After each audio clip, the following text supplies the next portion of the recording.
I would now ask you to give another round of applause of appreciation for President Metsola and President von der Leyen and thank them for their contribution and joining us today.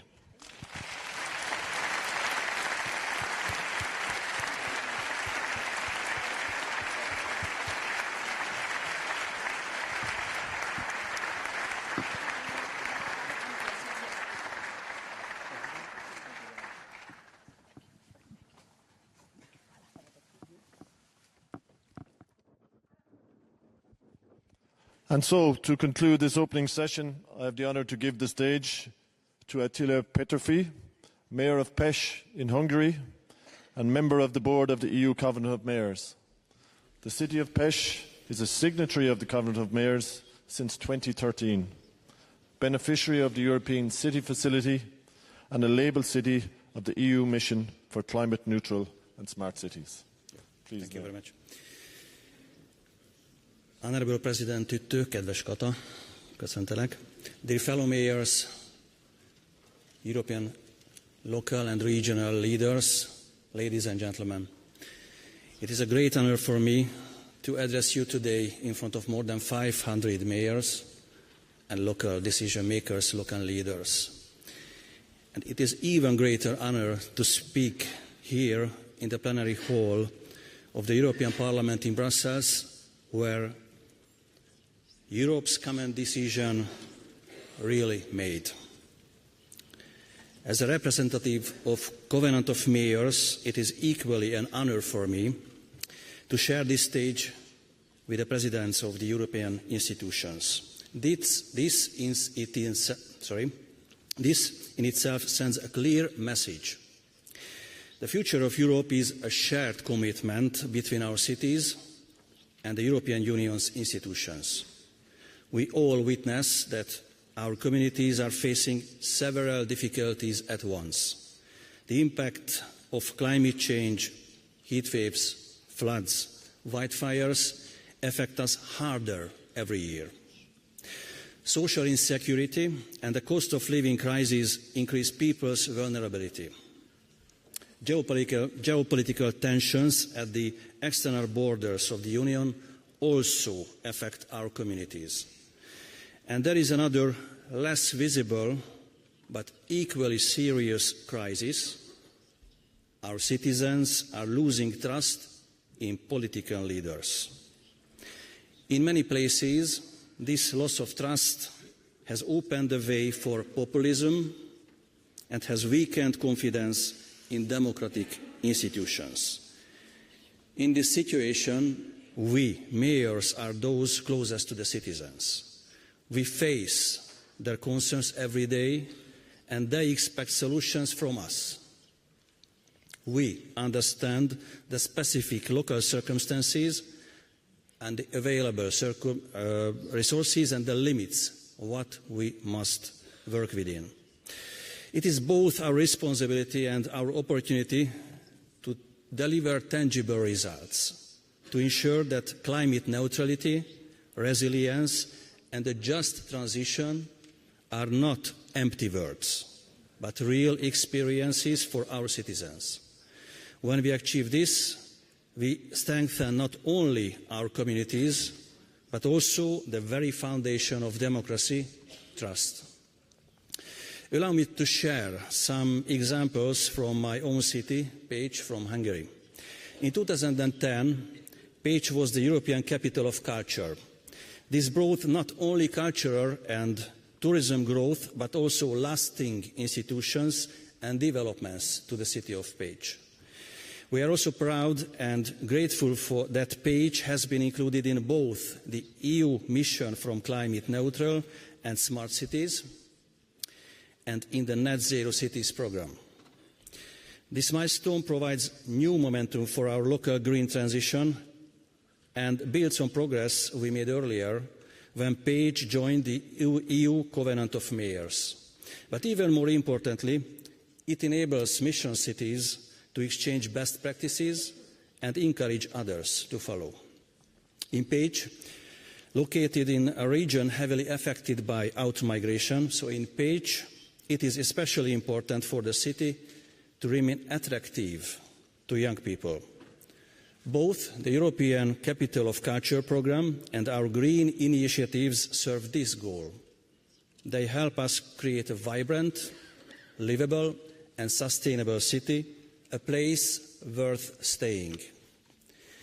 One of the core principles of the European Union is free movement, the right of everyone to seek new opportunities across borders. But just as important is to secure the right to stay, that no one should be forced to leave their home region because they cannot find affordable housing, fulfilling work, or a decent quality of life. We can only preserve the diversity and the cultural heritage of our cities and regions if we support those areas that are falling behind. These are the places where young people often live in search of a better life. Housing, career opportunities and access to quality public services all play a key role in whether people choose to stay. That is why I would like to highlight one of my city's recent initiatives, which we presented a few months ago to Vice President Fito. It is a residential housing program aimed at providing affordable homes for young people. We propose to develop this program through a partnership between the European Investment Bank, local banks, local construction companies and the municipality. It offers a response to the housing crisis, which is deepening all across Europe and making it especially difficult for less developed regions to keep their population. We have also made a proposal in the field of sustainable transport. The European cities should form a joint fleet for the procurement of electric buses and the necessary infrastructure as well. This would allow cities to benefit from better financial conditions while also strengthening Europe's e-bus manufacturing and related industries. Such an initiative would serve both the sustainability goals of our cities and regions and the competitiveness of the European economy. These examples demonstrate that by connecting local capacities, international financing and community needs, we can create solutions that reach far beyond the boundaries of a single city.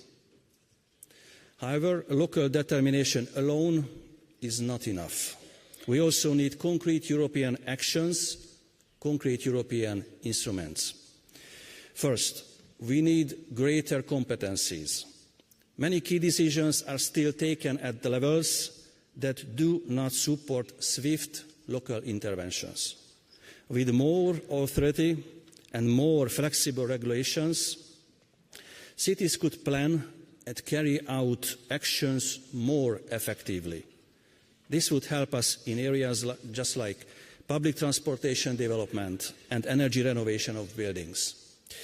Second, we need more human and financial resources. Turning good ideas into reality requires project development expertise, pre-financing, risk-reducing financial tools, and long-term predictable funding. Many municipalities simply lack the expert teams or liquidity necessary for the major investments.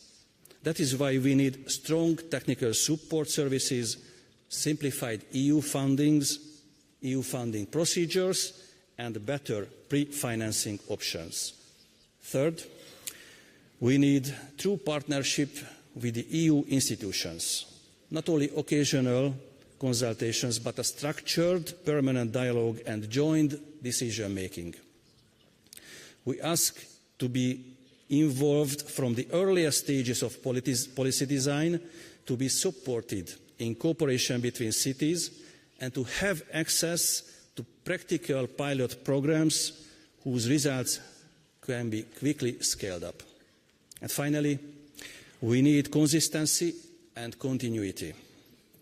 Transitions in energy, transport, or housing are long-term processes. They cannot depend on political cycles or changes of leadership. Our cities are capable of thinking in long term, even in decades. Therefore, EU decisions and founding frameworks must be predictable and durable to ensure that the work we begin can be completed. If we are provided with these tools, greater competencies, stronger capacities, real partnership and long-term consistency, so if we are provided with these tools, our communities will be able to deliver even more tangible results. When our cities are livable, safe and sustainable, citizens will once again believe that the collective action is meaningful and effective. And if cities and institutions of Europe join forces, we cannot only face the challenge of climate change, but also restore citizens' trust in common action and strengthen democracy itself. Thank you for listening.